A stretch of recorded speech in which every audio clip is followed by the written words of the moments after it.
আসলে আমরা গ্রাম বাংলার সেই চিরাচেনা রূপ, হাজার বছরের সেই ঐতিহ্য বাউদ উৎসবে দেখতে পাচ্ছেন সবাই কিন্তু চেষ্টা চালিয়ে যাচ্ছে মাছ ধরার জন্য। আসলে কেউ পেয়েছে কেউ পায় নাই, কিন্তু তারাও কিন্তু চেষ্টা করছে, চেষ্টার কমতি নেই। আল্লাহ তাআলা যে রিজিক রেখেছে সেটা কিন্তু তার ঊর্ধ্বে নয় আমরা। যাই হোক, পাবনার শৌখিন শিকারে কিন্তু ব্যাপক পরিমাণ কিন্তু বিল রয়েছে পাবনাতে, আর মাছ ধরা চলে প্রতিদিনই কিন্তু।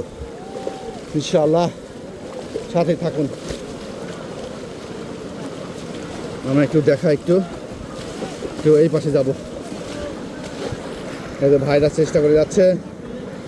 ভাই হচ্ছে নাকি? ঠিক আছে ভাই, হয়ে যাবে। এই পাশে দেখেন কচুরি মচুরি শেষ করে ফেলাইলো।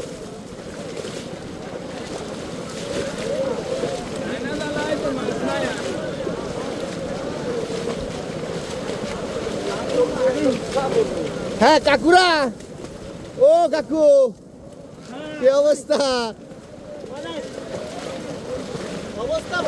চলছে যুদ্ধ অভিযান। এই কালো কালো শোল আছে বলে হচ্ছে না।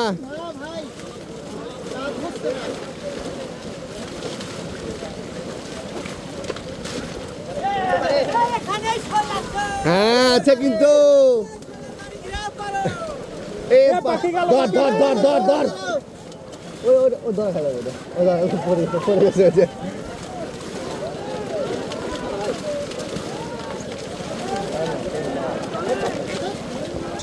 সাথে থাকুন, আছে লাইভ হিট আপনাদের দেখানোর চেষ্টা করছি। ঐতিহ্য, ইতিহাস, সংস্কৃতির ঘেরা আমাদের বাংলাদেশ। চলছে বর্ষা মৌসুমের সেই ঐতিহাসিক বাউদ উৎসব। বলতে পারি পাবনা জেলা তথা বাংলাদেশের মধ্যে সবচেয়ে পাবনা জেলার মানুষ কিন্তু শৌখিন এবং বিলের দিক থেকে কম নেই। প্রতিদিনই মাছ ধরা উৎসব চলে কিন্তু এইভাবেই।